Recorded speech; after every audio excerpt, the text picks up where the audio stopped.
Hi friends, അസ്സലാമു അലൈക്കും.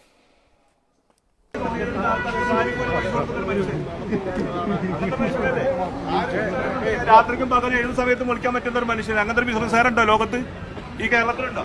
അത് അദ്ദേഹത്തിന്റെ സുഹൃത്തുക്കളാണ്. നമുക്ക് ഒരു പ്രതികരണമുണ്ട്, അതിനുശേഷം അതിന് ഞാൻ വിശദീകരിക്കാം. ഡോക്ടർ കാർഡിയോളജിക്ക് വേണ്ടി ഇതിനു വേണ്ടി എഴുതി വെച്ച റിപ്പോർട്ട് അടക്കം കൊണ്ടുപോയെന്നാണ് ഡോക്ടറിനോട് പറഞ്ഞത്. എന്തിനാ ഇയാളെ പൊറുക്കി കൊണ്ടുപോകേണ്ട ആവശ്യം എന്താ? ഇതൊന്നും അനുവദിച്ചു കൊടുക്കാൻ പറ്റൂല കേട്ടോ, ഒരു നിലയ്ക്ക് അനുവദിച്ചു കൊടുക്കാൻ പറ്റില്ല. കോടതി ആയിക്കോട്ടെ, മനുഷ്യന്റെ ബുദ്ധിമുട്ടുണ്ടാവില്ലേ?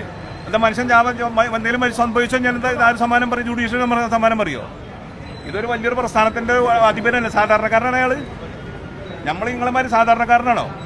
അയാളൊരു പ്രസ്ഥാനത്തിന്റെ അധിപനാണ്, സാധാരണക്കാരനല്ല അയാള്.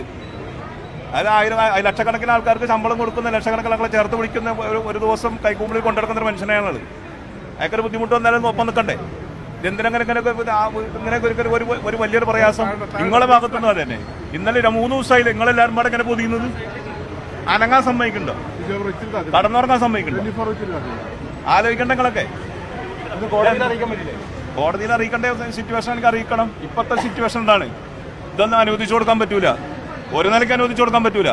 ഇതിനെക്കോട്ടെ നാട്ടിലൊരു പ്രസ്ഥാനമില്ലേ, ഒരു ഇതില്ലേ, പ്രസ്ഥാനങ്ങൾ ഒരു ഭരണകൂടമില്ലേ? ഇതൊന്നും അനുവദിച്ചു കൊടുക്കാൻ കഴിയുന്ന സാധനങ്ങളൊന്നുമല്ല. ഇതിനൊക്കെ ഇതൊരു പ്രത്യേകത അത് ആ രീതിയിൽ നിയമപരമായിട്ട് നേരിടും.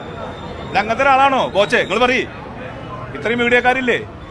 ഒരു നോട്ടീസ് 7 കൊല്ലത്തിന് ശിക്ഷ കിട്ടുന്ന ഒരു സാധനം, അതിന്റെ താഴേക്ക് പിന്നെ ശിക്ഷ കിട്ടുന്ന ഒരു സാധനം നോട്ടീസ് കൊടുത്താൽ 35(3) നോട്ടീസ് കൊടുത്താൽ ഹാജരാവേണ്ട ഒരു മനുഷ്യൻ, ഇയാളെന്തിനാ പെറുക്കിക്കൊണ്ടിരുന്നത്?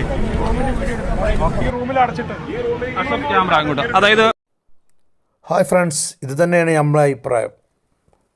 ബൊച്ചയ്ക്ക് സപ്പോർട്ട് ചെയ്യുന്ന ആളുകളെല്ലാം കമൻറ്റിൽ വരൂ. Okay, by.